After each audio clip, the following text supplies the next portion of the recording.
Jangan lihat bahasa Melayu dipertuturkan oleh 33 juta penduduk Malaysia. Bahasa Melayu dipertuturkan oleh lebih 300 penduduk di seluruh Nusantara ini.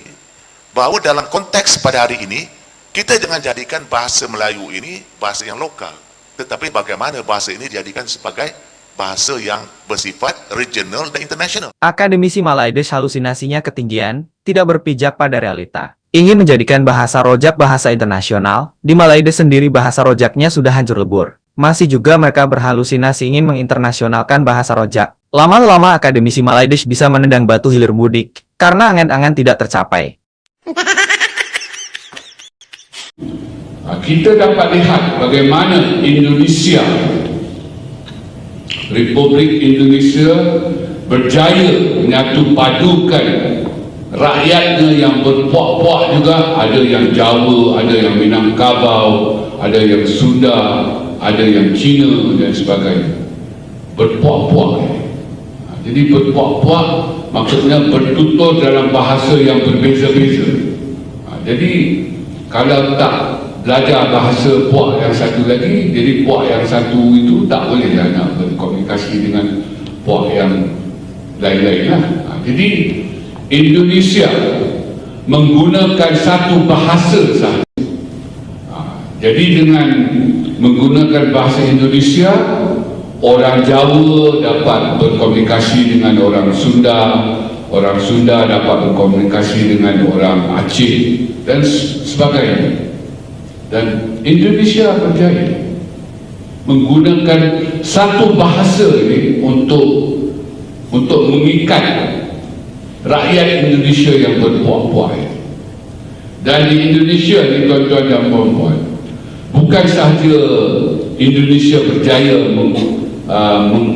mengikat puak-puak yang berbeza-beza melalui satu bahasa, iaitu bahasa Indonesia. Indonesia juga berjaya menjadikan bahasa Indonesia itu satu kebanggaan negara,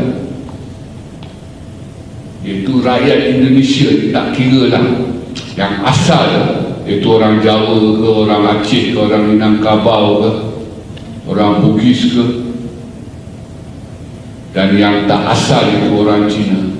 Semuanya bukan sahaja fasih berbahasa Indonesia, tetapi bangga sekali dengan bahasa Indonesia, sayang kepada bahasa Indonesia, dan akhir sekali setia kepada bahasa Indonesia. Ini tidak berlaku di negara kita. Ini hakikat.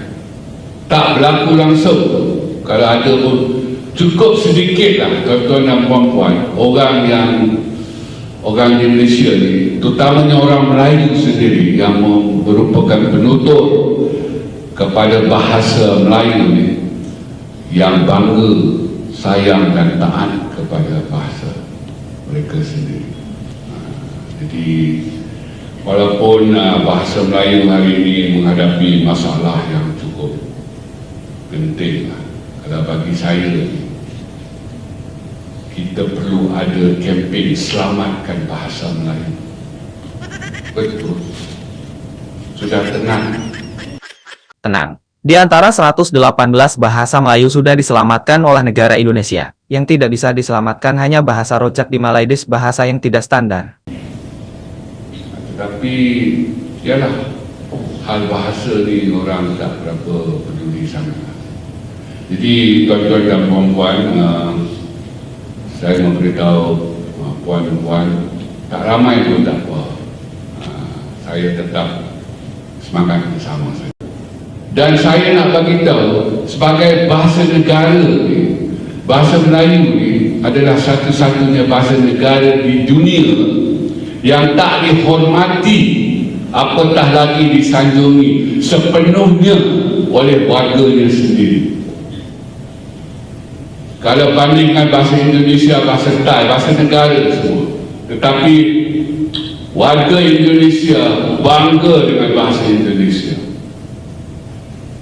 sayang, taat. Begitu juga dengan orang Thai. Tetapi di negara kita, orang Melayu sendiri tak peduli tentang bahasa Melayu. Sedangkan itu bahasa ibunda mereka kan. bahasa bangsa orang Melayu, bahasa nenek moyang mereka. Tak peduli. Jadi sayang sekali kan, sebagai bahasa negara, bahasa Melayu itu tak dihormati pun oleh warga negara. Ini lain dengan Indonesia. Di Indonesia, orang Cina fasih berbahasa Indonesia.